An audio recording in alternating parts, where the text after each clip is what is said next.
Coleção BH, a cidade de cada um. Chico Brant. Barro Preto. Conceito: Belo Horizonte 2022. Reportagem de memórias. Este livro vem não apenas de memórias afetivas de quem viveu no Barro Preto entre 1952 e 1960, mas também de recordações emprestadas de antigos moradores ou daqueles que ainda moram no bairro, que lá trabalharam ou trabalham, e ainda de pessoas que o frequentaram ou registraram por escrito partes de suas histórias. O Barro Preto reuniu brasileiros e imigrantes italianos e de outras nacionalidades em uma saga alimentada com sonhos para a construção de destinos, de um bairro e de uma capital feitos com ideais de progresso e de aceitação democrática de diferenças culturais e religiosas.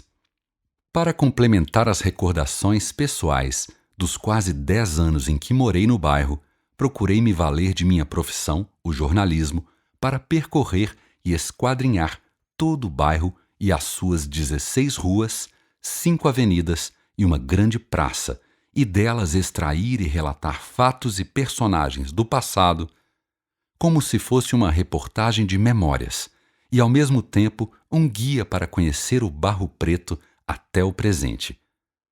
O maior desafio esbarrou no fato de o Barro Preto não ter sido apenas um bairro, mas uma cidade dentro de Belo Horizonte.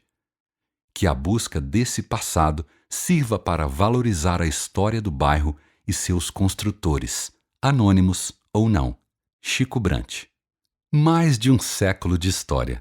Antes de ser um bairro de Belo Horizonte, o Barro Preto já existia no antigo Curral del Rei, fundado em 1701 pelo bandeirante paulista João Leite da Silva Ortiz, sobrinho neto de Fernão Dias. Com a inauguração da cidade em 12 de dezembro de 1897, o bairro ficou com esse nome após ser oficializado como 8ª seção urbana na planta, concebida pelo engenheiro e urbanista Aarão Reis para a comissão construtora da nova capital, da qual foi o primeiro chefe. No seu livro Traços Históricos e Descritivos de Belo Horizonte, o padre e jornalista Francisco Martins Dias faz referências ao terreno escuro, argiloso e de origem vulcânica que se estendia das proximidades da atual Praça Raul Soares até a Avenida do Contorno, na divisa com o Prado. O Barro Preto era visível até as primeiras décadas da nova capital, quando se iniciavam a abertura das ruas e a construção das casas.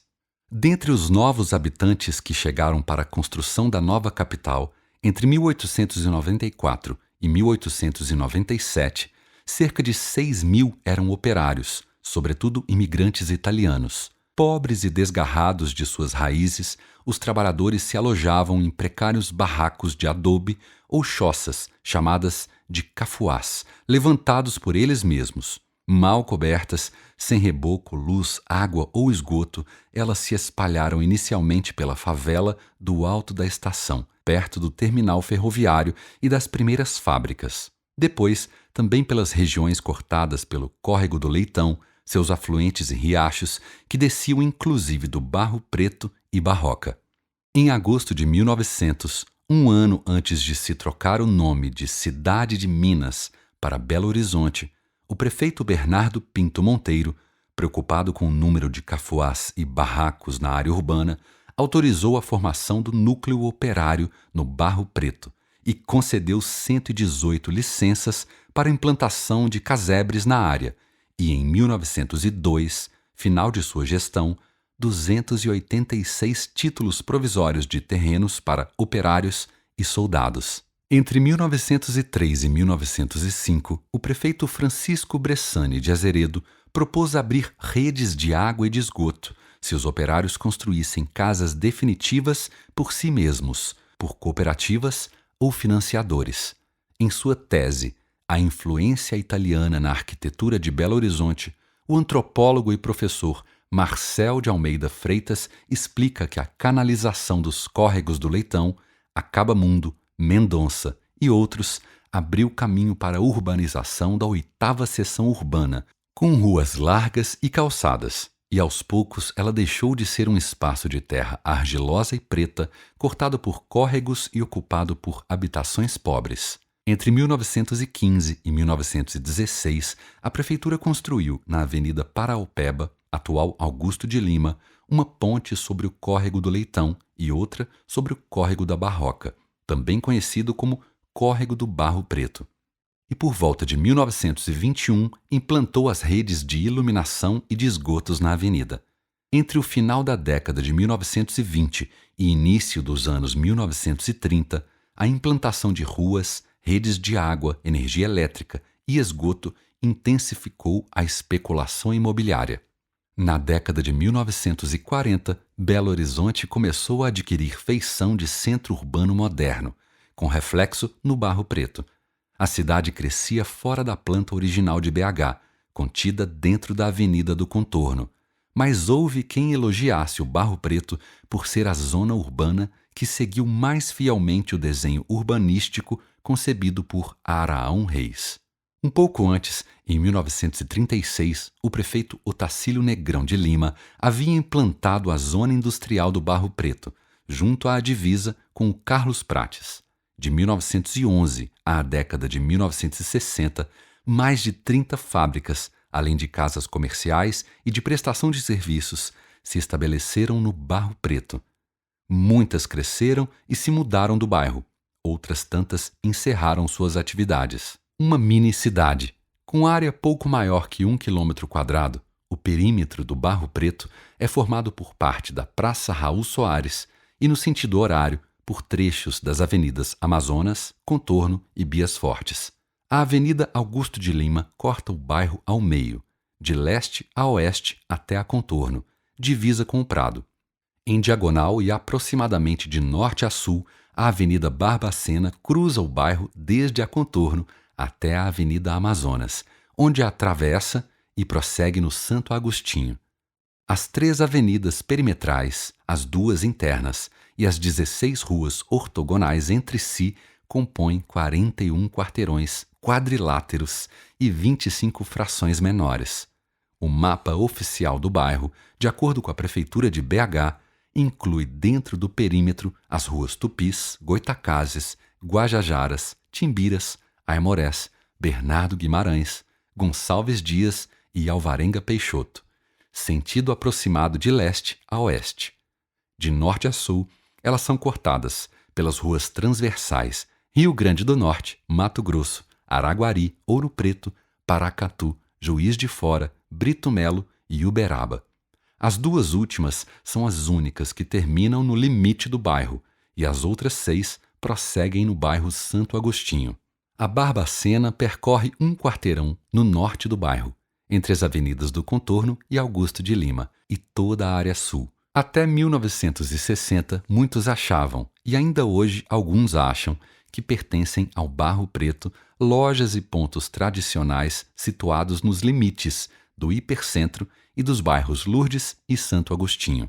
Durante mais de 120 anos de existência oficial, a antiga 8ª Seção Urbana viveu muitas histórias de moradores e de instituições, algumas com mais de 90 anos, escolas, hospitais, fóruns, quartel e unidades de serviço público que fazem do bairro uma mini-cidade. No final do século XIX e nas primeiras décadas do século XX, ele foi cenário da saga memorável. Sedentos de paz e com fome de prosperidade, brasileiros, imigrantes italianos e de outras nacionalidades buscavam ali um novo futuro para superar as dificuldades que atravessavam em seus países de origem ou no próprio Brasil. Além disso, o Barro Preto foi cenário do desfecho da Revolução de 1930 em BH. Nas décadas de 1940 a 1960, o Barro Preto era quase todo o território de domínio das famílias com suas crianças e jovens. O seu vasto mundo de poucos quarteirões era explorado a pé até os limites com Santo Agostinho, Barroca, Prado e Carlos Prates. A moçada barro-pretana daqueles anos assistia a filmes no Cine Democrata, depois rebatizado de Roxy, frequentava o estádio e a sede social do Cruzeiro entre a Avenida Augusto de Lima e Rua Guajajaras, e visitava o Clube 15 Veranistas na Rua Mato Grosso. Alguns jogavam basquete ou eram sócios do Clube Sírio-Libanês, e muitos frequentavam a Savassinha, como chamavam a padaria da Avenida Amazonas, na divisa com o Santo Agostinho. Transformações e testemunhos. Até os anos 1970, o Barro Preto mesclava casas residenciais e lojas, e ainda hoje pode-se ver casas e sobrados em estilo arquitetônico próximo ao Art Deco. Assentadas em terrenos de menor frente e maior fundo, em ruas bastante planas, as casas tinham parte da frente as residências e nos fundos as manufaturas e pequenas fábricas. Já os sobrados contavam com padarias, alfaiatarias, quitandas, armazéns, sapatarias, barbearias e bares no térreo. E no andar de cima, as habitações dos proprietários ou inquilinos. Entre os anos 1940 e 1970, famílias abastadas formaram o primeiro núcleo de classe média alta no bairro, com casas espaçosas e elegantes na Avenida Barbacena e nas ruas acima da Augusto de Lima. Os prédios de apartamentos começaram a se levantar nesse período, como o edifício Andrade, na avenida junto à Praça Raul Soares. Nos edifícios de apartamentos foram morar funcionários públicos e profissionais aposentados, pensionistas com renda média e pessoas solteiras.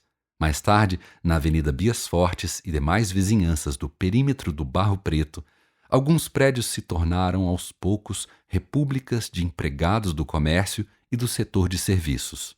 No começo da década de 1980, o bairro viu crescer um comércio diversificado. Abriram-se fábricas e lojas de confecções e roupas sociais, e surgiu o Polo da Moda, que atraiu mais lanchonetes, restaurantes e bares.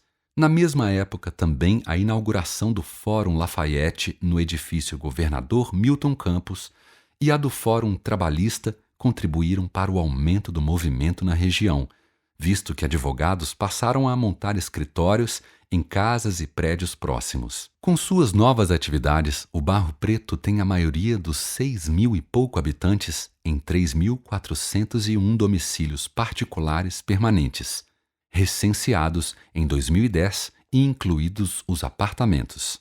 Hoje em dia, transitam pelas ruas e avenidas barro-pretanas proprietários, funcionários e clientes de lojas, lanchonetes, restaurantes, escritórios, servidores e usuários de órgãos públicos, professores e alunos das tradicionais escolas estaduais e dos colégios católicos, médicos, técnicos, colaboradores, acompanhantes e pacientes de 6 hospitais, uma clínica tradicional e outras menores.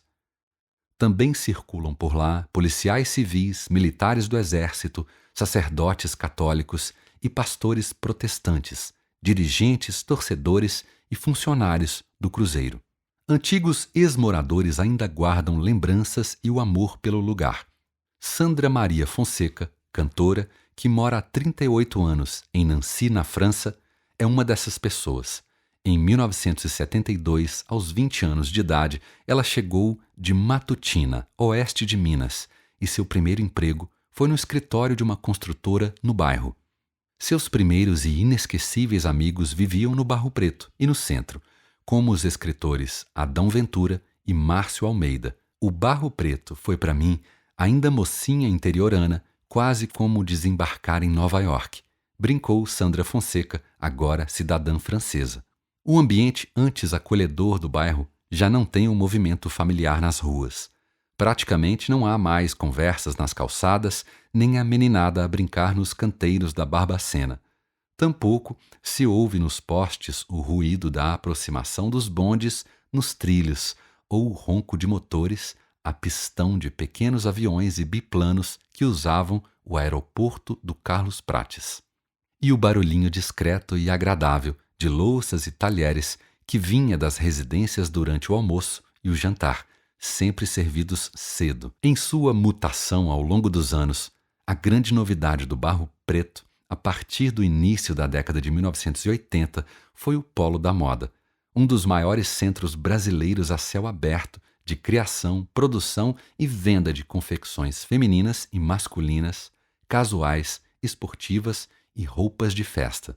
O polo substituiu o comércio de autopeças, máquinas, equipamentos e ferramentas, dominante no final da década de 1970, e concentrou cerca de 1.000 empresas, principalmente na Avenida Augusto de Lima e nas ruas Mato Grosso, Araguari, Guajajaras e Goitacazes. Esse movimento foi impulsionado por uma explosão de criatividade no final da década de 1970. Tornaram-se avançados estilistas os melhores costureiros e costureiras de Belo Horizonte, como Camilo Pauliello, falecido precocemente, Renato Loureiro, Eliana Queiroz, Armando Gaudêncio e outros designers e empreendedores de grifes. Em 1980, os 10 criadores do grupo mineiro de moda uniram a tradição e o clássico em experimentação vanguardista e projetaram Belo Horizonte no cenário fashion nacional. O sucesso estimulou empresários a construírem prédios como a Galeria Chaves, na Augusto de Lima, a Galeria da Rua Guajajaras e o Mondrian Trade Center, na Mato Grosso, o mais chique e requisitado pelos ateliês. Todo esse movimento resultou também no Minas Trend, até 2018, grande evento de pré-lançamento de moda no Brasil, que reforçou o prestígio de estilistas como Ronaldo Fraga e Victor Dizenck. O crescimento da produção e das vendas de roupas despertou a procura por galpões e lojas por parte de empresas de vários ramos. A elevação dos aluguéis contribuiu, no entanto, para intensificar a terceirização de serviços, transferir ateliês e lojas de roupas para o Prado, Savassi e Lourdes, ou para simplesmente fechá-los. Jardim de entrada. Esse esvaziamento não poupou a Praça Raul Soares, centro geográfico da planta original da nova capital. A área, antes um matagal, se tornou o jardim de entrada do Barro Preto, depois de construído com um projeto do arquiteto Éric de Paula, em estilo afrancesado, para receber o segundo Congresso Eucarístico Nacional em 1936. Tombada pelo Patrimônio Cultural de Belo Horizonte e pelo Instituto Estadual do Patrimônio Histórico e Artístico, IEFA-MG, a praça em círculo tem apenas o segmento leste do perímetro do bairro. Nesse arco sobressaem o edifício Andrade e o templo da primeira Igreja Batista de Belo Horizonte. A partir da década de 1940, a Raul Soares foi referência da expansão da cidade, durante o período em que cresciam o Barro Preto, o Santo Agostinho e, posteriormente, a Barroca. Além do bonito desenho e dos canteiros bem cuidados, a praça ganhou uma fonte luminosa de jatos d'água com efeito multicor, que fascinavam as famílias e os namorados nos concorridos footings de quintas, sábados e domingos. Bem como o Cine Candelária, bares, restaurantes e as sessões do Cine Grátis, na esquina da praça com a Avenida Olegário Maciel.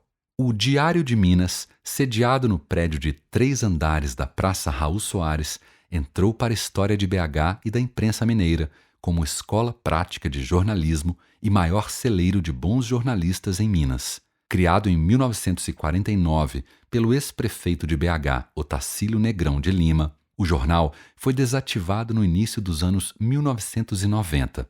Demolido, o prédio deu lugar a um edifício da Igreja Universal do Reino de Deus. Vizinho do jornal, na esquina da Avenida Bias Fortes, o Cine Candelária era o mais luxuoso cinema da época. Quando inaugurado, em 11 de dezembro de 1952, sua tela Cinemascope, suas 2.000 poltronas reclináveis e forradas em couro azul e o ar refrigerado criavam um ambiente muito moderno e confortável. Realçava ainda sua beleza a enorme sala de exibição em arco levemente côncavo, com os assentos dispostos de forma que nenhum espectador atrapalhasse a visão de quem estivesse atrás. Vivendo fases áureas e outras decadentes, o Candelária encerrou suas atividades em 1995. Sob risco de desabamento e interditado pela prefeitura em 2001, o cinema, destruído por um incêndio 3 anos depois, ficou na memória da capital. No perímetro do Barro Preto e fora do mundo leigo, marca presença na Praça Raul Soares, a primeira igreja batista de Belo Horizonte, uma das principais igrejas protestantes da cidade e testemunho da superação da intolerância religiosa. A igreja foi fundada na capital em 1918 pelo pastor norte-americano Daniel Crosland. O templo, aberto em 1941, foi tombado em 2009 e é hoje parte do patrimônio histórico municipal, mas as obras foram ameaçadas de embargo na época, porque os católicos resistiam em aceitar uma igreja protestante na praça. Foi preciso a intervenção do prefeito Juscelino Kubitschek para solucionar o impasse. Logo adiante da Igreja Batista, o conjunto Governador Kubitschek, embora nas divisas de Lourdes e do Santo Agostinho, faz parte da paisagem urbana da entrada do Barro Preto. A construção do JK durou cerca de 16 anos, e o seu gigantismo na época chamava a atenção dos barro-pretanos antes mesmo de ser habitado a partir de 1968. Obra projetada em 1951 por Oscar Niemeyer, o conjunto ocupa 2 quarteirões em 2 blocos com 1.068 apartamentos. O Cine Candelária, o conjunto JK e os bares e restaurantes do português José Maria Soares Pereira, o Zé Maria, animaram a vida noturna da Raul Soares e arredores.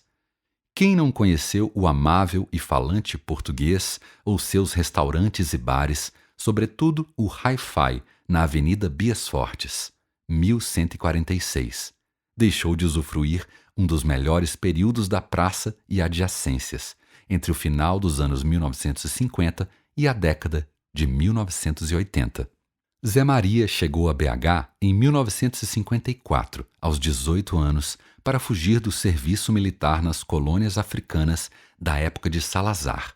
Trabalhou no Pomar Mineiro, no centro, e ali cativou pessoas importantes, que compravam gin e uísque dos estoques que mantinha em seu apartamento no edifício Indaiá, onde fica o Hi-Fi. Depois do Hi-Fi, fundado em 1958, o simpático lusitano montou, comprou ou revendeu diversos bares e restaurantes. Espaguetelândia, Scaramouche, Candeia, Veneza, o José Maria Comida Mineira e o Marrocos. Todos esses pontos da praça e arredores eram movimentados pela habitual presença de jornalistas, músicos, artistas, estudantes, boêmios e notívagos. Com seu raciocínio veloz em frases sincopadas, sotaque português ainda carregado e simpatia brasileira, alegre e sem censura, Zé Maria sempre gostou de divertir os fregueses com um sem número de casos. Não se sabe se são histórias ou fatos. Um desses casos aconteceu em uma sexta-feira santa, dia em que seus amigos do peito ficavam sozinhos no pequeno bar, fechavam a porta, bebiam à vontade e pagavam a conta no sábado. Nessa singular sexta, eles beberam todas e saíram nas ruas vazias inteiramente nus em procissão. Quando caminhavam para a fonte luminosa da Raul Soares, foram surpreendidos por um padre chamado às pressas por algum devoto anônimo, e, envergonhado, Zé Maria nunca mais permitiu as farras nessas sextas-feiras nada santas. Já aposentado, Zé Maria continuou a percorrer sozinho ou bem acompanhado a via sacra em bares e botequins da Raul Soares, do Mercado Central e do Mercado Novo, para beber cerveja e pinga e conversar sobre suas namoradas. A Avenida do Meio. Durante muitos anos, o mais alto prédio do Barro Preto foi o edifício Andrade. Inaugurado em 1941, o nome do prédio homenageia seu incorporador, Redelvin Andrade, rico negociante de pedras preciosas que construiu também o imponente edifício Acaiaca. Com 10 andares, estilo Art Deco e hall em mármore de Carrara vermelho, o Andrade era uma joia arquitetônica. Por seu prestígio à época, foi escolhido para a exibição do grupo Zugspitzartisten, em 1957. Os equilibristas alemães haviam atravessado a pé e de motocicleta um cabo fixado entre os edifícios Acaiaca e Lavoura, no centro. Depois, repetiram o eletrizante show sobre um cabo estendido do alto do Andrade até o lado oposto da Raul Soares. Assisti às duas façanhas e até hoje me lembro dos audaciosos acrobatas andando no cabo de aço nas alturas e cada um se equilibrando com uma vara nas mãos. Eixo comercial mais movimentado do Barro Preto, juntamente com as ruas Araguari, Goitacazes, Tupis e Guajajaras, a Augusto de Lima alinha nos dois lados, entre as ruas Rio Grande do Sul e Araguari, prédios residenciais, institucionais e alguns comerciais com galerias, além do Hotel BH Palace. As vitrines, placas e painéis publicitários não deixam mais ver as fachadas das lojas com os traços da arquitetura típica dos sobrados e edificações baixas do bairro, como os conheci.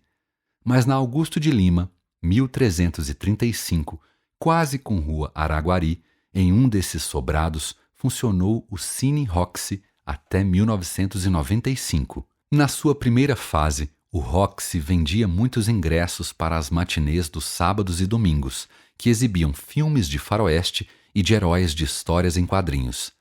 Na segunda fase, no final dos anos 1950 até o final dos anos 1980, a Sala do Barro Preto passava filmes antológicos de Kurosawa, Bergman, Fellini, Godard, Truffaut, Buñuel, Mario Monicelli.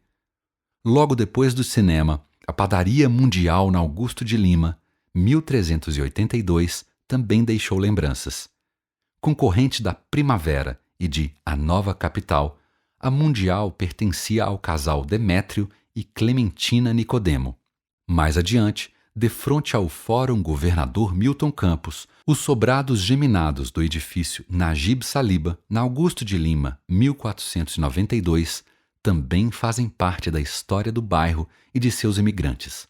Neles, funcionou de 1957 a 1989 a Casa de Saúde e Maternidade São Sebastião, considerada uma verdadeira escola de prática médica. Do lado oposto ao edifício Najib Saliba, foi construído na Augusto de Lima, 1549, o edifício Governador Milton Campos, Fórum Lafayette, principal sede da primeira instância da comarca de Belo Horizonte. Inaugurado em 1980, ele ocupa todo um quarteirão.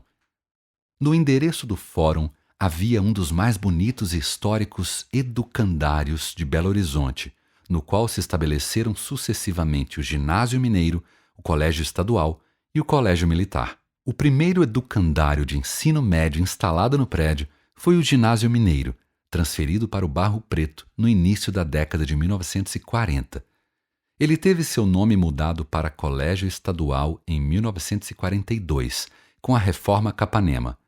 Com status comparado ao do célebre Colégio Pedro II do Rio de Janeiro, o estadual logo ganhou fama pela qualidade de ensino e pela bagagem cultural de professores preparados e exigentes, muitos dos quais davam aulas também no ensino superior. O prédio do Ginásio Mineiro e Colégio Estadual foi também a primeira sede do Colégio Militar de Belo Horizonte, de 1956 a 1959. A linha pedagógica do Colégio Militar era alicerçada nas ciências exatas, na formação cartesiana, na educação física e esportiva, em noções da vida militar e em valores como dedicação ao estudo, mérito, disciplina, coleguismo e reverência patriótica. O ensino, então exclusivamente masculino, exigia dos alunos dedicação diária para evitarem o risco de bomba, limitada a uma vez. Assim, passavam de primeira nos mais difíceis vestibulares. Mesmo com diferentes rumos em suas biografias pessoais, os alunos da primeira, segunda, terceira e quarta turmas que estudaram no Barro Preto preservam as reminiscências dos venturosos tempos de juventude vividos no Colégio Militar em época de plena democracia, dos quais guardo boas lembranças. No quarteirão seguinte ao atual fórum, a Igreja São Sebastião, uma das mais tradicionais paróquias católicas da capital, continuou a ter fortes laços com os barro-pretanos. A construção do templo atual foi iniciada em 1929 e só concluída em 1958. Em 2021, o Patrimônio Cultural Municipal deliberou o tombamento da igreja como importante referência arquitetônica e cultural. Na Augusto de Lima, quase esquina da rua Paracatu, a padaria Primavera, de Rosina e Domingos Calítio, tinha uma das maiores freguesias do bairro. Ainda nesses quarteirões ficavam a fábrica de chinelos de Domênico Grosso, a Casa Esther, loja de ferragens, o movimentado armazém Arumuni e, nas proximidades, as mobiliadoras Futurista, Fiel, Borotin e Fratese, com móveis finos produzidos por Ítalo Fratese, o Bengala. Na Augusto de Lima, 1833, a extinta filial belo-horizontina da Campanha de Cigarros Souza Cruz foi a maior fábrica do bairro. O seu espaçoso prédio é usado atualmente por repartições da Polícia Civil. Com algumas centenas de trabalhadores vestidos de macacões azuis, a Souza Cruz operava em 3 turnos por dia. O som das sirenes a sinalizarem os expedientes de trabalho e a fumaça que emitia no ar o cheiro adocicado da mistura de nicotina, melado e alcatrão impregnaram a memória olfativa e auditiva de saudosos barro-pretanos. Em frente à antiga sede da Souza Cruz, continua aberto o bar e restaurante Cantil, atualmente bem menor e em mãos de outros proprietários. Alguns metros à frente, o Laticínios Novo Horizonte, de seu Afonsinho, também era muito movimentado. Quase esquina com a rua Brito Melo, a quitanda do seu Arnaldo, o Nazinho, era a maior do bairro e vizinha de uma casa lotérica, onde também se apostava no jogo do bicho. Vizinho da Souza Cruz e concorrente durante algum tempo do armazém Aramune, o granadeiro de seu Afrodísio se instalou em lojas de um sobrado na Augusto de Lima, 1845. O granadeiro vendia mantimentos e cereais a granel, servidos pelos próprios fregueses nas caixas de madeira enfileiradas no chão e pesados pelos balconistas. Quando volumosa, a compra era acondicionada em caixotes vazios de bacalhau importado e entregue em domicílio. Em seguida, ao granadeiro, a farmácia Cristo Redentor, sempre cheia de clientes, ocupava a loja da Augusto de Lima, 1913, ao longo da qual havia um ponto de carros de praça. Pontiacs, Buicks e Chevrolets não tão antigos, mas reluzentes, aguardavam a chegada dos passageiros ou os chamados por telefone, e sem taxímetro negociava-se o preço da corrida na hora. A Cristo Redentor deu lugar a um restaurante, desde 1952, ao lado da barbearia de Walney Firmo Calisto, o Nonô, já falecido.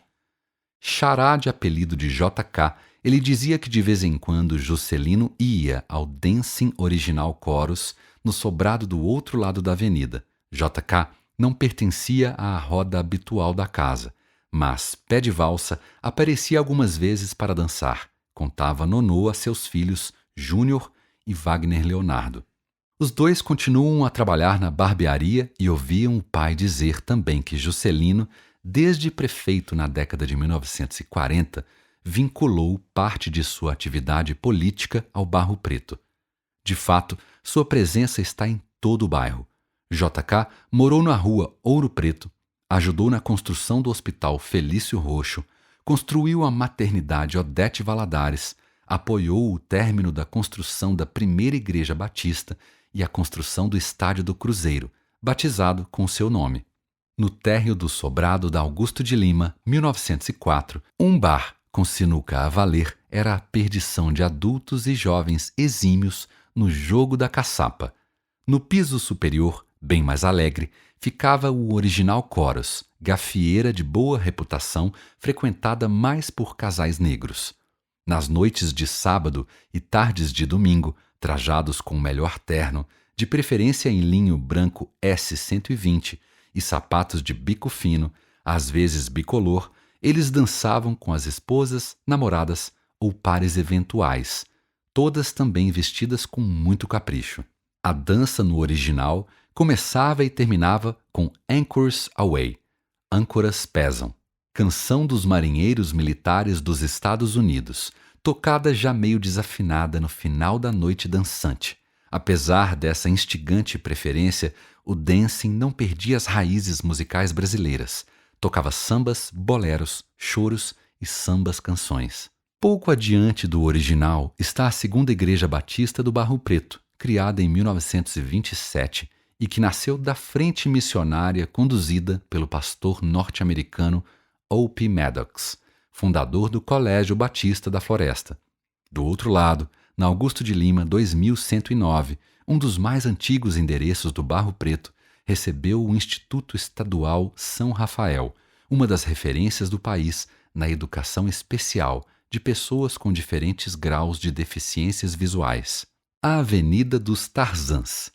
Dentro do bairro, o maior espaço público de liberdade para crianças e jovens era a Avenida Barbacena, com seu eixo monumental dos ficus, assim batizado no seu tombamento pelo patrimônio municipal. Da esquina com Uberaba até a confluência com Timbiras, a Barbacena se estendia como o paraíso dos pequenos Tarzãs, dominado pelos rapazotes, mas cuja selva imaginária era frequentada também pelos mais novos.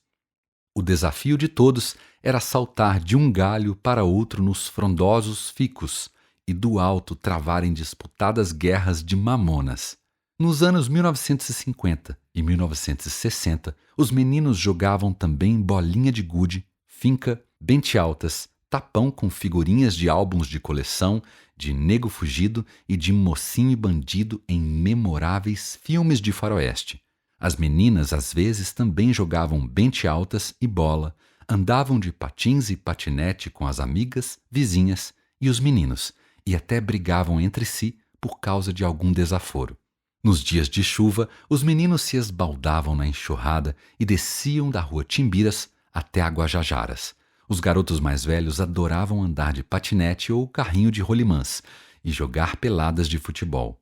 Junto à selva dos Tarzãs, o sobrado da Barbacena 455 era a residência do espanhol Bernardino Troncoso Álvares. Do outro lado da avenida, continuou intacta a casa do patriarca sírio-libanês Sebastião Jacob Sheib. Quase ao lado, na Barbacena 474, viviam os Fagundes.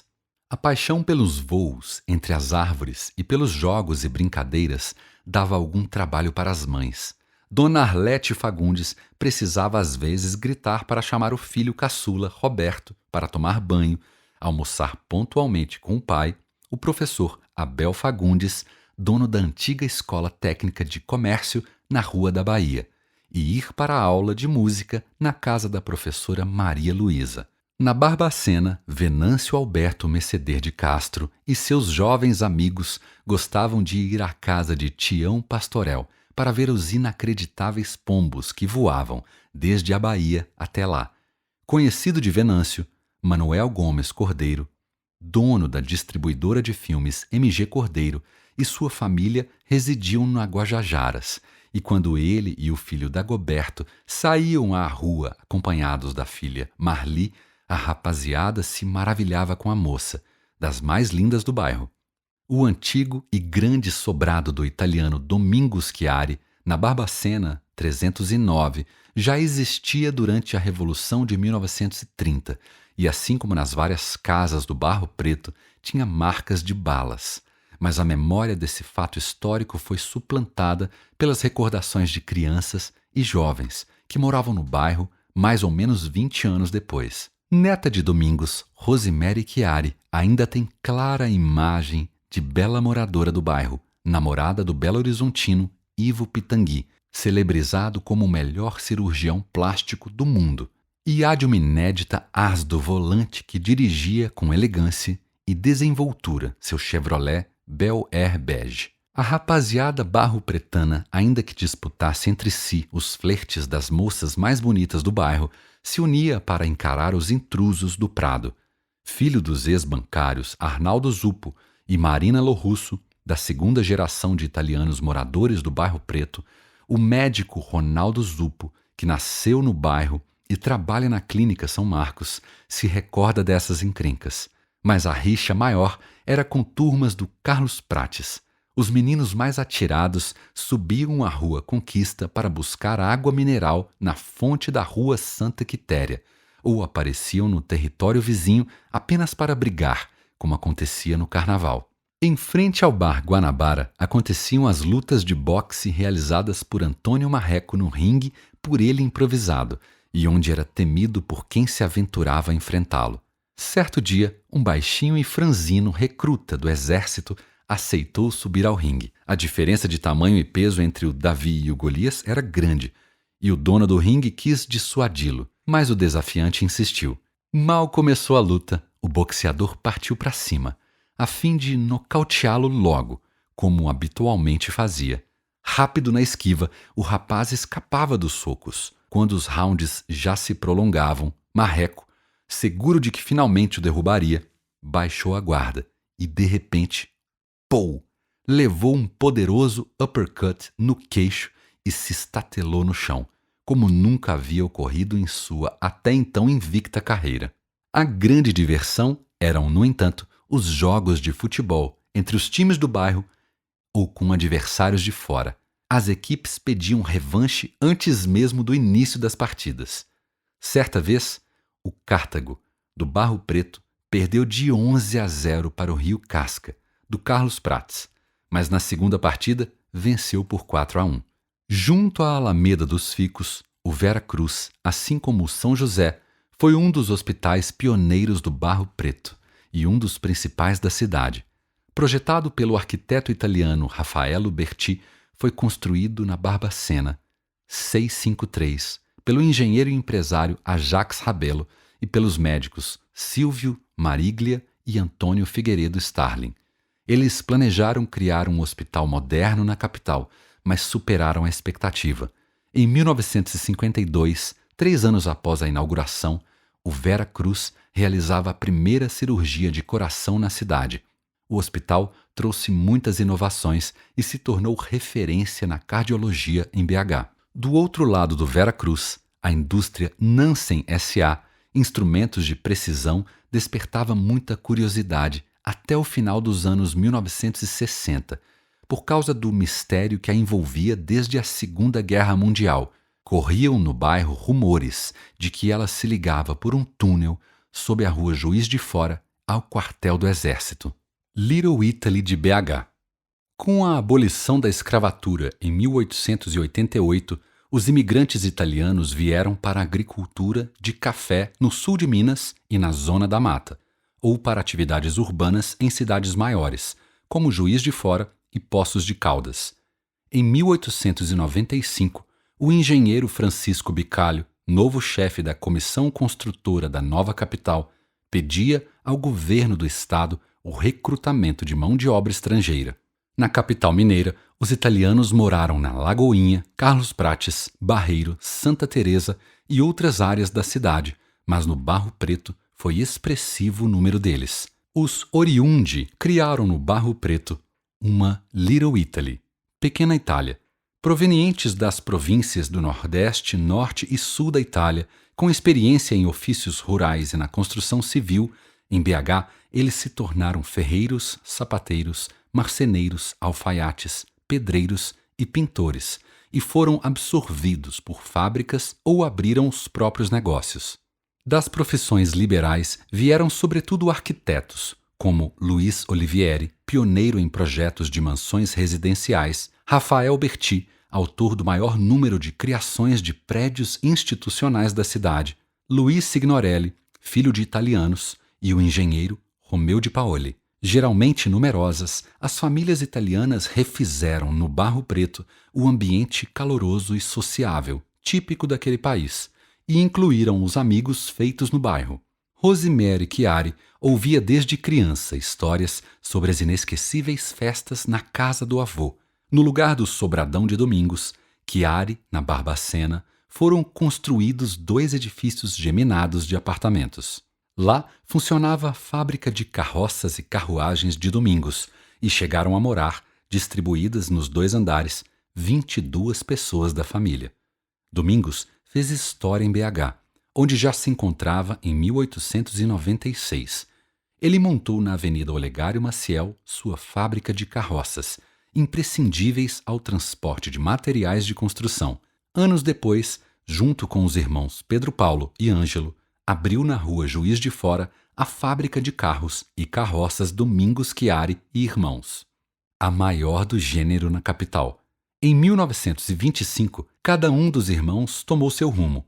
Nos anos 1970, as 3 oficinas encerraram suas atividades.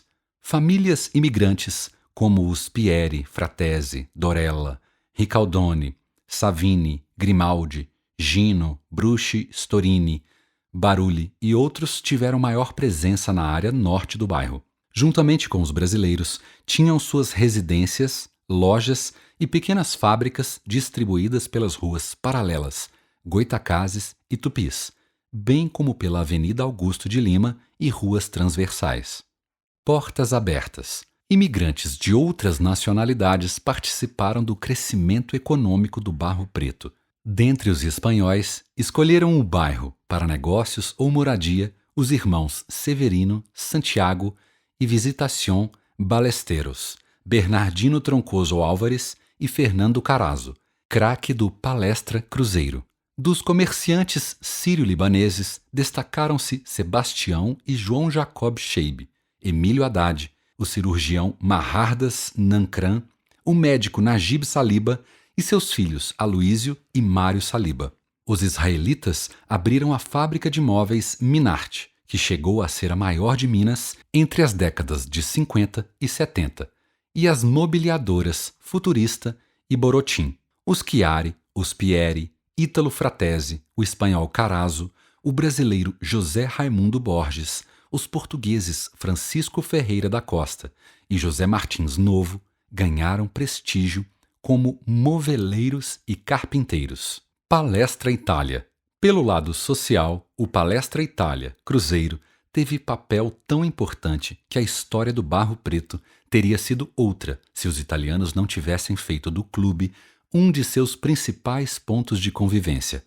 Fundado em 2 de janeiro de 1921 por 100 imigrantes reunidos na loja de artigos esportivos Ranieri, no centro, o Palestra passou a aglutinar a colônia italiana e a aproximá-la dos belo-horizontinos. No começo dos anos 1920, famílias italianas jogavam bocha e futebol, plantavam hortaliças e criavam galinhas, patos e cabras no terreno do atual Clube Cruzeiro Barro Preto. Cedida pelo município ao Palestra, a área logo ganhou o Estadinho, com capacidade para 5.000 torcedores. Construído com dinheiro e trabalho de torcedores e jogadores, ele foi inaugurado em 23 de setembro de 1923, em festa que durou 2 noites e 1 dia, com barraquinhas repletas de gente. Na primeira partida oficial, disputada no dia da inauguração, Palestra Itália e Flamengo, do Rio, empataram em 3-3, com 2 gols de João Fantoni, o Ninão. Em 1930, conquistou invicto o seu primeiro tricampeonato e entrou para a história do clube e do futebol mineiro com Geraldo I, Nereu, Riso, Bento, Pires e Nijinho, Piorra, Ninão, o espanhol Carazo, Bengala e Armandinho. Uma curiosidade: Bento e Pires foram os primeiros jogadores negros do clube, contratados pelo presidente Antônio Falsi sob muita crítica dos palestrinos. Depois do tri, o Palestra só foi campeão em 1940. Passados 2 anos, um decreto de Getúlio Vargas proibiu alusão aos países do eixo nazi-fascista e o Palestra foi rebatizado como Cruzeiro, nome sugerido por Oswaldo Pinto Coelho, presidente do clube. Em 1961, já consolidado como clube social e esportivo, o time se sagrou tricampeão pela 3ª vez. Naquele ano, Felício Brandi se elegia presidente, cargo que ocupou por 21 anos. Na fase do Mineirão, inaugurado em 14 de fevereiro de 1965, o Cruzeiro conquistou a Taça Brasil de 1966, ao vencer o Santos de Pelé em BH e depois em São Paulo com Raul, Procópio, William, Pedro Paulo, Neco, Piazza e Dirceu Lopes, Natal, Tostão, Evaldo e Hilton Oliveira. O balanço de conquistas cruzeirenses contabiliza títulos como campeão da Copa Libertadores da América 2 vezes, 4 vezes campeão brasileiro de futebol e 6 vezes da Copa do Brasil. No Campeonato Mineiro, são 38 títulos. Comercial, popular e boêmio. Hoje essencialmente comercial, o norte do Barro Preto era a área mais popular do bairro, inclusive por sua franja boêmia no final da Rua Tupis e a parte da Contorno. Assim como Augusto de Lima, as ruas Tupis, Goitacazes e suas transversais concentravam residências e firmas de italianos ou descendentes. A padaria ítalo-brasileira, aberta em 1927, era até recentemente um dos mais antigos negócios a permanecer em um mesmo endereço, Rua Goitacazes, 746, bem perto da Praça Raul Soares. Propriedade de Demétrio Costa e herdada por seu filho, Nicola Costa, a casa teve de mudar o nome para Padaria Brasileira durante a Segunda Guerra Mundial. Dentro do bairro, a Casa do Vinho Famiglia Martini preserva intacto, na esquina de Goitacazes com a Avenida Bias Fortes, 1543, o sobrado construído em 1930 pelos descendentes de Paciente Galizzi, comerciante de madeiras que veio para BH em 1901. Sua filha Elisa Galizzi e o marido, Arthur Martini, residiram no piso superior até 1950. Na loja térrea, Arthur e os irmãos Armando Lincoln e Neida Galizzi Martini abriram em 1969 a Delicatessen, especializada em vinhos e alimentos finos importados, ainda hoje em pleno funcionamento. Na esquina da rua Araguari, 266, um grande sobrado revestido em pó de pedra, com 7 bonitas janelas e balcões em ferro batido, testemunha a inspiração tipicamente italiana. Dali em diante, até a rua Ouro Preto, lojas de vários portes vendem no atacado, varejo e até aquilo, tecidos de diversos padrões e importados da Ásia. Tombado pelo patrimônio histórico municipal e preservado, o casarão da Goitacazes, 1412, com fachada ornamentada por flores aplicadas em alvenaria, foi residência da filha de Domingos Chiari, Iris, e de seu marido, Geraldo Campolina, tipógrafo do Diário de Minas. Ao lado residia a família de Joana Gianina Chiari e Ricardo Pieri, o Piorra, filho de Pietro Pieri e Rosa Porcellini Pieri. Filho caçula de Gianina e Piorra, Petrônio Chiari Pieri contou com orgulho a saga dos avós italianos que emigraram de Lucca e desembarcaram sem documentos em Santos no final do século XIX. Pietro Pieri nadou desde o porto até a praia de São Vicente para não ser recambiado ao seu país. Trabalhou na construção da nova capital e depois abriu um armazém de secos e molhados na rua Araguari. No Brasil, ele e Rosa tiveram 6 filhos, entre eles Piorra, que se tornou o famoso ponta-direita do Palestra Itália. A poucos metros do casarão dos Chiari Pieri permaneceu bem conservada a Casa Bonan, atualmente um restaurante. Perto também moravam os Teixeira, atacadistas de batatas que abriram o primeiro supermercado no bairro Santo Agostinho. O advogado e fazendeiro Antônio Barroso, o pessoal da Sacaria Meireles e a família de um oficial do Exército, os primeiros a terem televisão em casa. Quebrava a antiga rotina do norte do bairro o excepcional cantor Nelson Ned, que residiu entre o final dos anos 1950 e início dos 1960 no Edifício Ferreira, Rua Ouro Preto. O cantor não esnobava a voz e cantava de graça no Boteco do Careca, perto de casa. Ned veio com a mãe de Ubá e se projetou nas rádios Inconfidência e Guarani e na TV Itacolomi, com sua voz poderosa e afinadíssima e suas composições românticas, fez estrondoso sucesso no Brasil e no exterior. Aguinaldo Timóteo, também intérprete de músicas românticas dos programas de auditório nas emissoras de BH, frequentou o Barro Preto. Nascido em 1936 em Caratinga, trabalhou em uma oficina mecânica no bairro. Timóteo conheceu em BH a cantora Ângela Maria, que o incentivou a se mudar para o Rio como seu motorista e a seguir carreira como cantor e compositor. Os portugueses estavam bem representados naquela região. Francisco Ferreira da Costa era dono da fábrica de móveis Luso Brasileira, na rua Tamoios, perto da Avenida Bias Fortes, cujas atividades se encerraram nos anos 1960.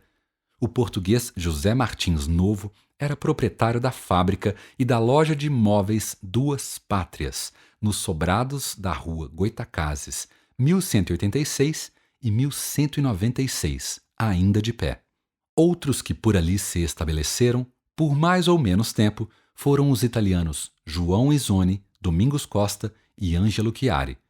Domingos Costa entrou no Brasil em 1923 e, 2 anos depois, abriu um pequeno pastifício, cuja produção era vendida a armazéns do Barro Preto. O negócio cresceu e, em 1937, eles construíram a primeira grande fábrica da família, batizada de Massas Vilma, nome da filha caçula belo-horizontina. Atualmente, uma das maiores indústrias do setor no país. A Vilma Alimentos é presidida por Patrícia Costa, da 4ª geração de dirigentes. Diversos imigrantes e suas empresas se localizaram também na Tupis, primeira rua paralela à Avenida do Contorno, no limite norte. É o caso de Miguel Terlizzi, com sua indústria de calçados, e também dos Nathalie, que moraram na contraesquina da Avenida Bias Fortes, a marmoaria que levava o nome da família. Quase na esquina da Araguari, o Bar da Sônia formou, desde 1984, na Tupis, número 1138, um dos pontos da vida noturna do norte do bairro. Cruzeirense apaixonada, Sônia Maria Marques trabalhava em ateliê de moda, mas resolveu abrir o bar em frente à antiga sede da Máfia Azul, juntamente com seu companheiro músico. Ficou também muito conhecida, na esquina com Rua Ouro Preto, a retífica Tornucci, no lugar de seu antigo e amplo espaço, o La Boca, bar múltiplo com sinuca, cinema e shows musicais ao vivo, fez sucesso no começo dos anos 1990, quando era frequentado por jogadores de futebol como Roberto Gaúcho e Renato Gaúcho, ambos do Cruzeiro, e pela moçada, inclusive aspirantes e artistas. Do lado oposto à Tornucci, funcionava, no térreo de um sobrado, a fábrica de sapatos de Atílio Gaetano Grosso, que deu origem à fábrica de calçados San Marino. Nos anos 40, ele começou a confeccionar sapatos por conta própria, por encomenda de italianos do bairro. Em 1950, no térreo do sobrado da Tupis, ele abriu a fábrica de calçados Lírio, nome que mudou para Calçados Delírio e, em seguida, San Marino. A San Marino cresceu muito nas décadas seguintes até atingir 5.000 pares por dia entre 2000 e 2004, mas acabou sucumbindo a problemas diversos. Bem próximo de seu último trecho, a rua Tupis tinha velhos bares com muitos fregueses, e na esquina com Juiz de Fora permaneceu conservada a antiga fábrica de bebidas Paraguai, estabelecida por José Joaquim de Oliveira nos anos 1940. O Guaraná Gato Preto, em sua inovadora garrafa transparente com a figura de um gato em alto relevo, era presença certa nos aniversários da criançada. Mais lugares e histórias. Entre as ruas que cortam a Tupis, a Goitacazes e a Avenida Augusto de Lima, a Rio Grande do Sul e a Mato Grosso percorrem, respectivamente, apenas 2 e 4 quarteirões no Barro Preto. A Brito Melo e a Uberaba, por outro lado, começam e terminam dentro do bairro. No hipercentro, perto da divisa com o Barro Preto, a fundição moderna de Enéia José Magnavaca marcou as primeiras décadas de BH. Na Rio Grande do Sul, com Tamoios, o destaque era a metalúrgica, a Única S.A., do imigrante italiano Américo Santiago Piacenza. Ainda na área de influência do bairro, a Casa Falsi foi, há alguns anos, para a Rua Rio Grande do Sul 381. Estabelecida em 1908 por Aleixo Falsi, a loja manteve a tradição no comércio de materiais de construção. Os Falsi se orgulham de manterem intacto o palacete da família perto da Praça da Liberdade, mas se ligaram ao Barro Preto pelos laços com os comerciantes locais, a Fundação e o Hospital Felício Roxo e o Cruzeiro, cuja trajetória tem acompanhado desde a criação do Palestra Itália. Já na área oficial do bairro, a Rua Mato Grosso tem, há algum tempo, expressivo comércio, sobretudo de roupas femininas e de festas, e seu movimento é menor apenas que o da Avenida Augusto de Lima e ruas Goitacazes e Araguari. Perto da Goitacazes, Hélio Volpini abriu uma das mais conceituadas retíficas da cidade. Outro destaque era o Armarinho Belo Horizonte, então a maior empresa de atacado de aviamentos em Minas. Também essencialmente comercial, a Rua Araguari tinha no passado, além do sobrado dos pais e irmãos de Piorra, a padaria A Nova Capital. Uma das melhores do bairro, ela funcionava na loja de um amplo sobrado na esquina com Tupis, infelizmente já demolido. Já na rua Paracatu, esquina com a Goitacazes, José Francisco Cavallini, filho de italianos, fundou a primeira unidade da lavanderia Eureka, que veio a se tornar a maior rede do setor no país e na América Latina, revolucionando as lavanderias brasileiras. Perto da Eureka, na rua Paracatu 146, residiu a família de Pascoal Storini, filho de Attilia Barulli, dona Neném, e do imigrante italiano Enrico Storini. Jovem combatente da FEB, Pascoal foi um dos mais jovens tenentes do exército no Centro de Resistência de Fernando de Noronha, cuja missão era defender o arquipélago de eventual invasão pelos nazistas. Vizinhos dos Barulli e Storino, Teresa Tavaglia e seus filhos abriram em 1922 a Padaria Central, na rua Paracatu 176, que se tornou logo uma das mais famosas do Barro Preto e de BH. Na paralela seguinte, a rua Juiz de Fora 286, quase esquina com a Augusto de Lima, era o endereço dos sírio-libaneses Emílio Haddad e Dona Lili. Junto à esquina dos Haddad, faziam ponto no carnaval os tranquilos do Barro Preto. Vestiam camisas douradas e calças brancas com faixas pretas, usavam chapéus de plástico, pintavam o rosto de branco e preto como os demais blocos caricatos e faziam sucesso com as moças. Ainda neste último quarteirão, antes da Avenida Augusto de Lima, residiram Dona Honorina, seu marido Otávio Machado, comerciante de pedras preciosas, as filhas Celeste, Ieda, Irene e o filho Otávio. As filhas ganharam fama internacional como bordadeiras e chegaram a trabalhar no enxoval de casamento de Faradiba, em 1959, com o Shah Mohammed Reza Pahlavi, último imperador do Irã até a Revolução Islâmica liderada por Khomeini. No mesmo quarteirão dos Haddad e dos Machado viviam Giuseppe Gino, a esposa e os 12 filhos. Nos fundos do quintal, Giuseppe e seu irmão Francesco fabricavam as bebidas cacique. Junto ao extremo noroeste do Barro Preto, o prato cheio continuou na Brito Melo 71, onde foi criado em 1973 pelo tio de Ronaldo Henriques, atual dono da casa e do caixa. A poucos metros do prato cheio, Donato Pereira Coelho se tornou exemplo de empreendedores brasileiros bem-sucedidos no Barro Preto. Nascido em 1938, tinha 12 anos quando seus pais foram para o bairro.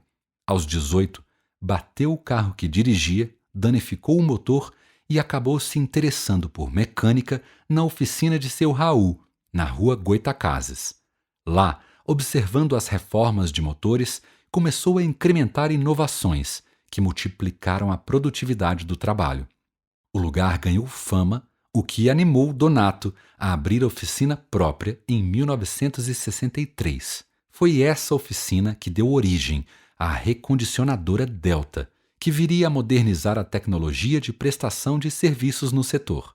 No quarteirão seguinte à Delta, morou na rua Brito Melo a família do representante da Rodia, Rony Paulenque em BH, Alberto Barreto de Castro.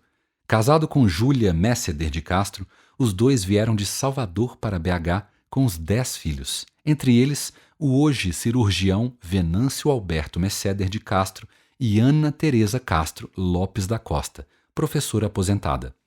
Descendentes diretos do grande poeta baiano Castro Alves, eles possuíam um confortável sobrado, com pilastras no primeiro e segundo andares. O quintal tinha pés de amora, manga, laranja e outras frutas, e espaço suficiente para Venâncio e os irmãos andarem de bicicleta. Nascido em Salvador em 1939, Venâncio tinha então 8 anos de idade, e embora tenha vivido no bairro apenas por 7 anos, ele e sua irmã Ana Teresa se tornaram belo-horizontinos e barro-pretanos de coração. Durante 50 anos, Venâncio atuou como prestigiado cirurgião geral nos Estados Unidos, mas nunca deixou de vir a BH 2 ou 3 vezes por ano para rever os amigos e colegas. Nas proximidades da Segunda Igreja Batista, a fábrica da Coca-Cola, na rua Uberaba, 111, despertava, nos anos 1950 e início dos anos 1960, muita curiosidade. Grande vitrine das novidades tecnológicas do pós-guerra, ela mostrava através de uma vidraça o envasamento automático do refrigerante, interrompido apenas pelas operárias que fiscalizavam a limpeza das famosas garrafinhas. Garotos e até adultos admiravam, fascinados, a fila na esteira rolante, como se fossem robozinhos de vidro em uma cena dos tempos modernos de Chaplin. Em parceria com a empresa norte-americana, a Refrigerantes Minas Gerais Limitada, Remil, foi criada em 1948 por altos funcionários do extinto Banco da Lavoura. A Coca-Cola custou a pegar no mercado por causa de seu setor inusitado, mas produzia também o Guarapã, o Quero Mate e depois o Crush. E assim concorria com os refrigerantes das bebidas Paraguai, do Barro Preto, e com o Mate Coro. Em 1970, a Remil mudou-se do bairro. Muitas instituições e modernidade. No sul do Barro Preto predominavam casas residenciais e instituições como escolas, igrejas, repartições públicas civis, hospitais e um quartel, distribuídos a partir do lado ímpar da Augusto de Lima, pelas ruas paralelas e transversais. Nessa área, ainda sobressaem casas construídas entre as décadas de 1940 e 1950, as mais amplas, confortáveis e chiques do bairro, que refletiam o poder aquisitivo de famílias abonadas e que aos poucos foram substituídas por empresas ou por prédios de salas e de apartamentos. Logo após o cruzamento com a Araguari, o Clube Cruzeiro Barro Preto, com acesso pela Guajajaras, substituiu o antigo estádio de futebol pelo Parque Poliesportivo, com piscinas, quadras para esportes especializados, espaços de lazer, academia e restaurante. Vizinha de frente do Clube Cruzeiro, a Segunda Igreja Presbiteriana de Belo Horizonte, tombada pelo IEFA, entrou para a história da religião e da resistência ao governo militar. Em 1968, ela foi fechada a cadeado e seu dinheiro confiscado pelo Supremo Concílio da Igreja Presbiteriana do Brasil, aliada do regime. A Segunda Igreja orgulha-se de seguir o calvinismo reformador e a leitura do Velho e do Novo Testamento da Bíblia à luz da reflexão sobre a realidade social. Depois da Segunda Igreja Presbiteriana, seguem-se 3 tradicionais e conceituadas escolas da rede estadual de ensino no bairro, a Caetano Azeredo e a Francisco Sales, antigos grupos escolares, de frente para a rua Guajajaras, e o antigo Instituto Pestalozzi, atual escola estadual com o mesmo nome, com acesso pela rua Timbiras. A Guajajaras abrigou o jornal diário O Sol, lançado por volta de 1967 pelo jornalista José de Araújo Cota. O jornal representava uma rara esperança de trabalho na imprensa da capital e brilharia por pouco tempo. Em 1969, ele se tornou semanário e se incorporou ao Diário de Minas. Ainda na rua Guajajaras, a família de Dona Maroca Brant e seu marido, o professor Antônio Aimoré Dutra, era bastante conhecida. O professor preparava candidatos ao curso de admissão ao colégio estadual. No começo de 1940, eu ainda não havia nascido, mas minha família residia no primeiro andar do pequeno prédio da Guajajaras, 2045. No segundo andar morava Francisco de Lorenzo, filho de italianos de Bergamo e Bari. dono da Lene, fábrica de sapatos para mulheres e meninas, de muito sucesso nas principais lojas do ramo em BH. Di Lorenzo se casou 3 anos depois com minha irmã Carmen Lúcia.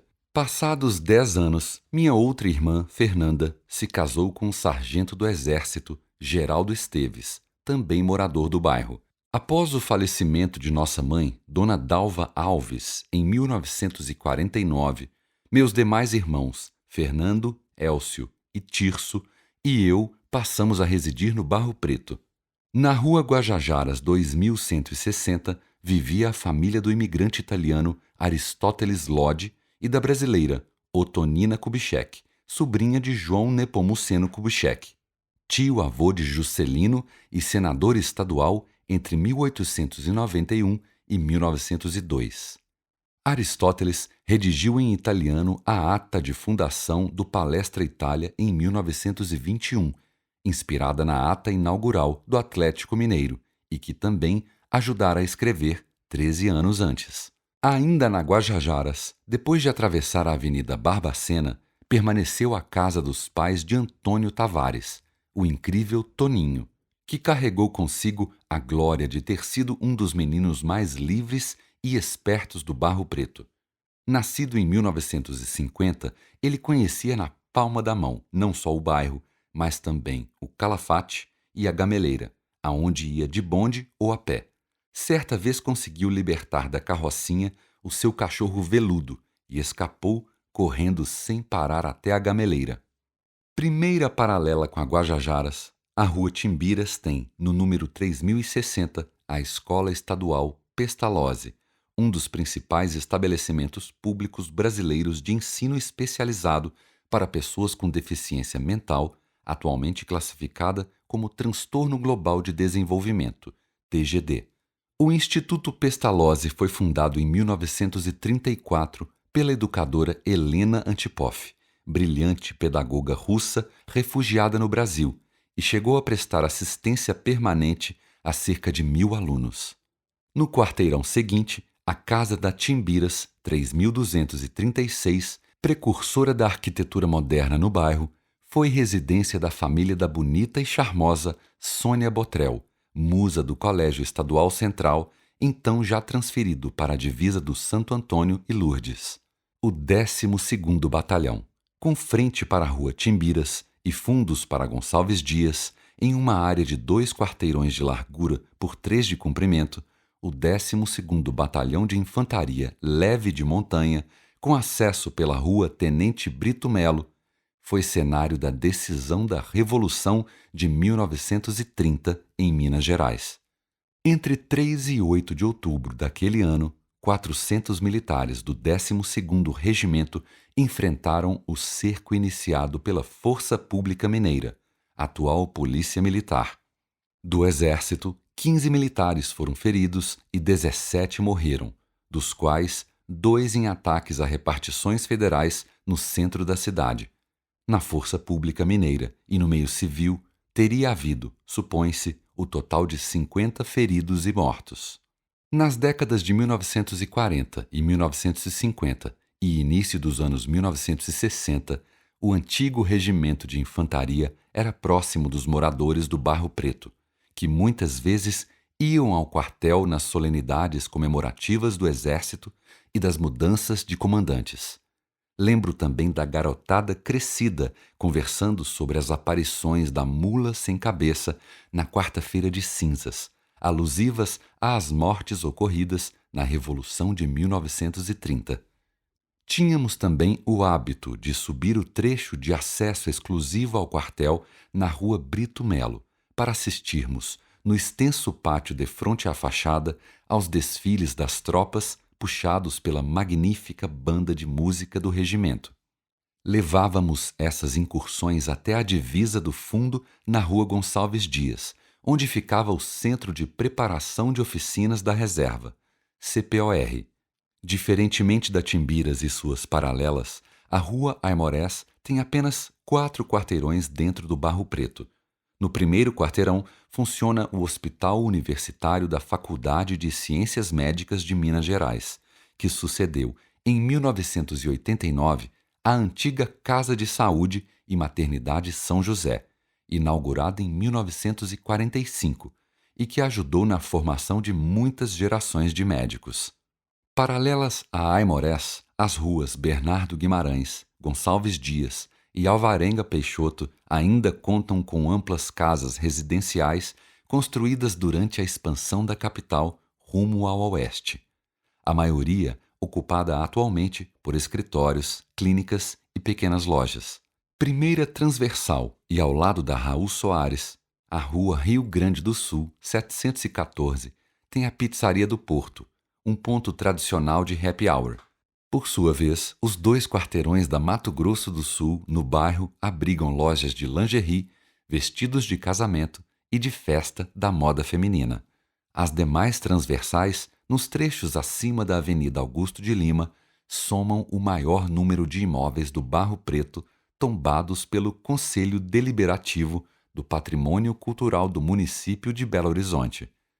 São 13 casas nas ruas Ouro Preto, Paracatu, Juiz de Fora e Avenida Barbacena. Na Ouro Preto, 756, entre as ruas Timbiras e Aimorés, a Igreja Messiânica, fundada no Japão em 1935, é o mais antigo templo oriental do bairro. No último quarteirão, a grande casa de estilo bávaro na Ouro Preto, 846, foi residência de Juscelino Kubitschek e sua esposa, Dona Sara.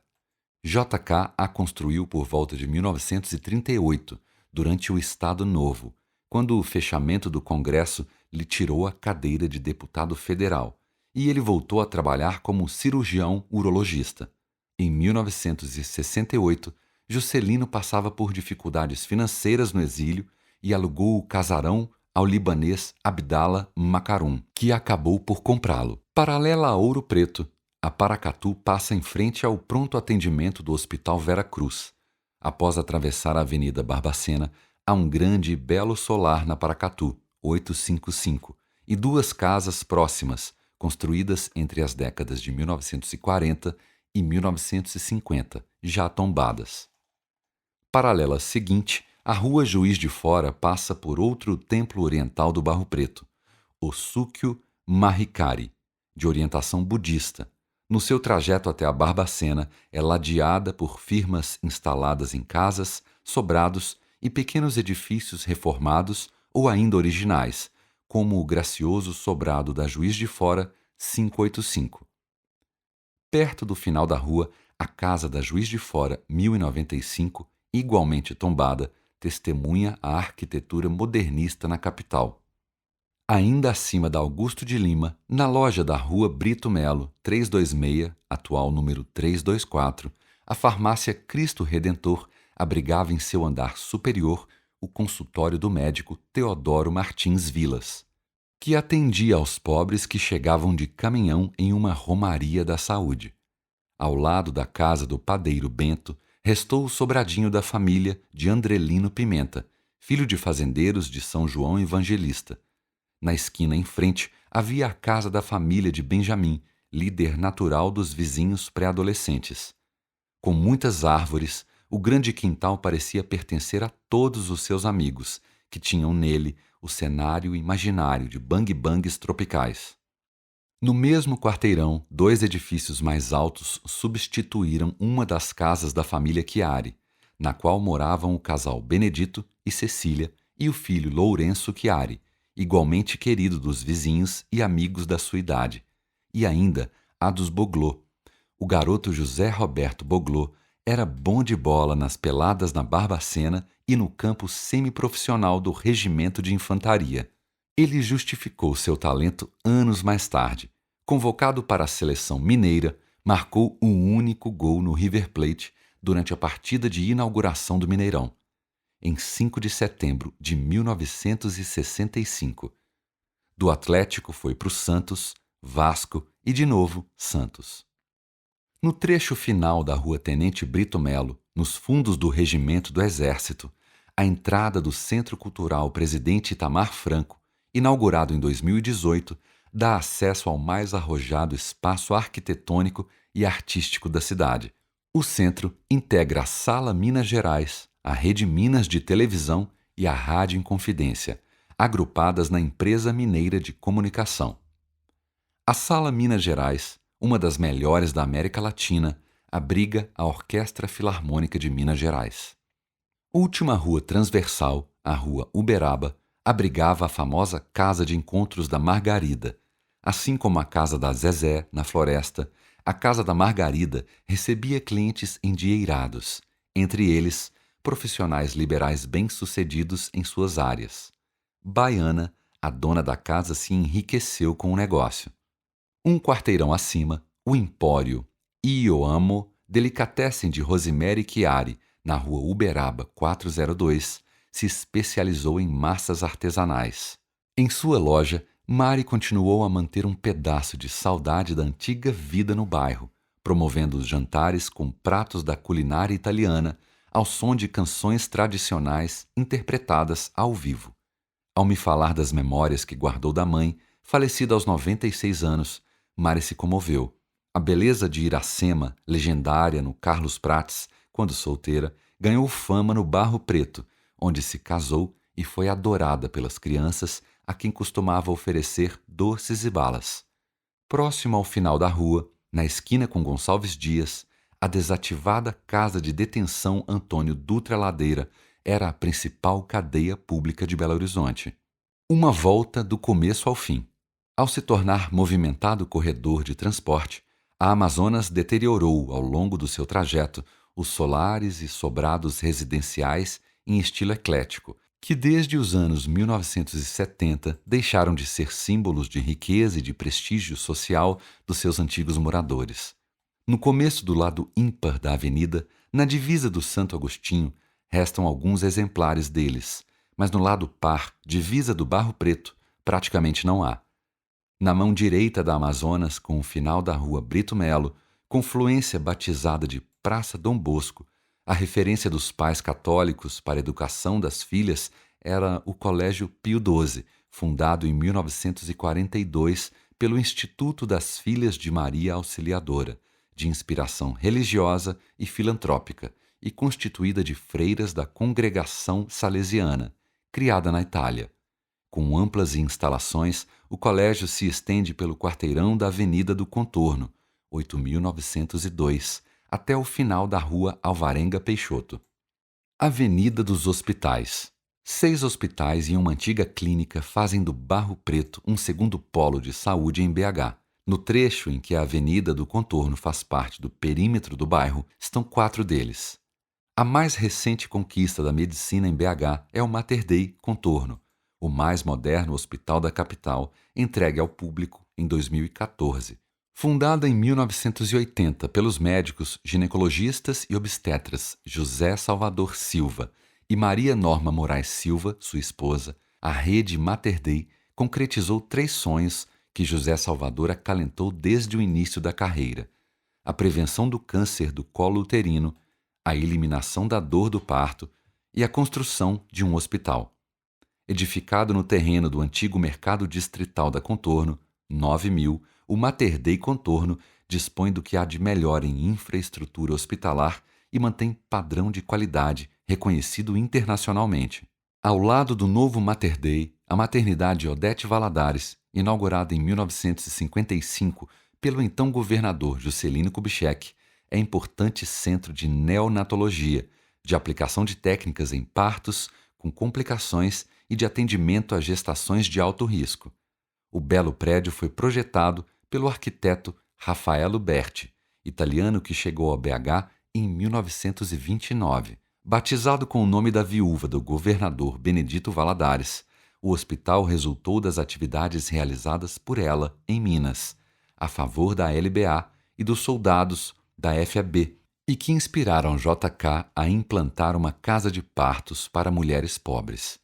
Além de hospitais e do Colégio Pio XII, o trecho da Contorno no Barro Preto conta com o Colégio Nossa Senhora do Monte Calvário, construído ao lado da Odete Valadares. Criada em 1938 pela madre e educadora Maria Rosina Ciapone, a escola iniciou suas atividades em 1940 com o jardim de infância e curso primário para meninas e meninos.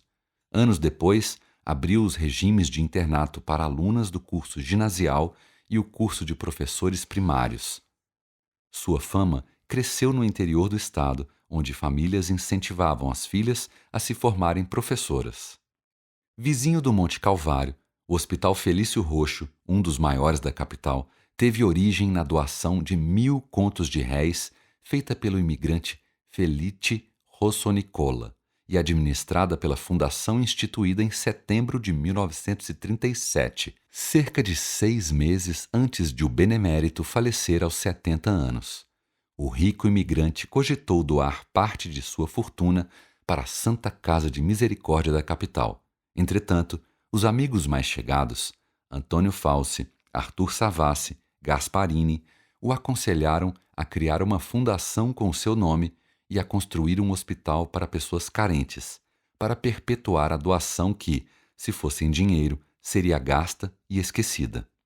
Construído no quarteirão da Contorno, 9530, o prédio do hospital com desenho arquitetônico de Rafael Berti foi inaugurado em 21 de junho de 1952, com um corpo clínico de médicos famosos na capital, como Clóvis Salgado, Sálvio Nunes e Lucas Machado.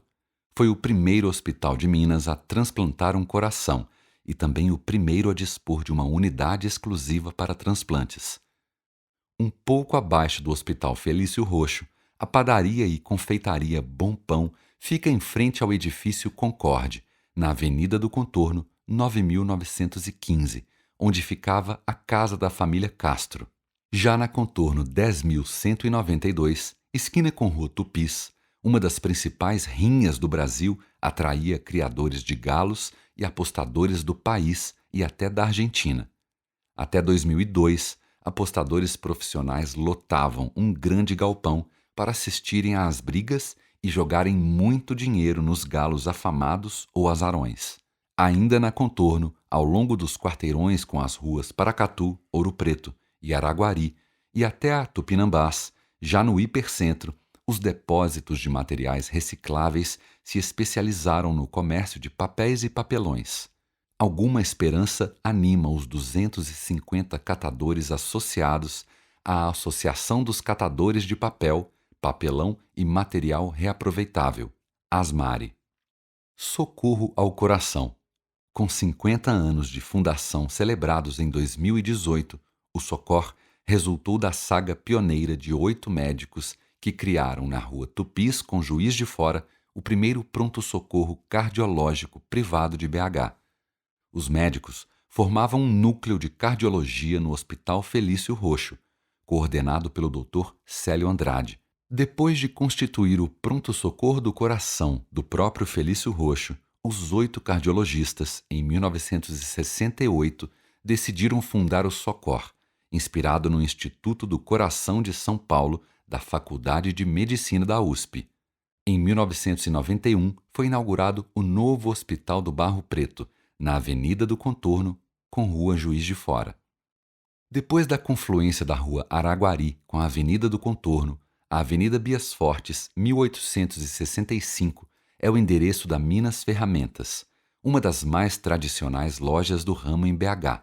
No trecho até a Praça Raul Soares, a Avenida Bias Fortes completa o perímetro do bairro e nele marcam a história do Barro Preto, o edifício Sete Lagoas, o segundo mais alto do bairro, depois do Andrade, e o Elite, a mais famosa gafieira de Belo Horizonte. No final da década de 1940 até o começo do ano 2000, o Elite funcionou no andar superior do sobrado da Avenida Bias Fortes, 1591, até hoje preservado em suas linhas arquitetônicas de estilo próximo à Art Deco. A gafieira reunia os melhores dançarinos e dançarinas das camadas populares da cidade e era também ponto de diversão de trabalhadores, de moradores de diversos bairros e, mais tarde, de pessoas da classe média. A casa embalava seus frequentadores com todos os ritmos, acompanhados pela coreografia das gingas nos sambas de raiz, dos passos largos e sensuais no tango, dos movimentos de todo o corpo no tchá-tchá-tchá e dos rodopios nos mambos que levitavam as dançarinas com suas saias godês. Na pista da gafieira, brilharam Marlene, Kênia, Kátia, Valdir Birosca, Walter Santos, Caio, Simão de Deus, Rogério, Alércio e Walter Sabunda viraram professores da arte. Além de ajudar os dançarinos e professores a melhorarem de situação, o Elite os espairecia, bem como aos frequentadores, como a boa música do conjunto que lá tocava, com Toninho no trombone, Mauro na bateria, Valdomiro no saxofone, Zé Luiz nos vocais e outros. Eles aumentavam a boa fama da casa, que cresceu quando a classe média começou a frequentá-la.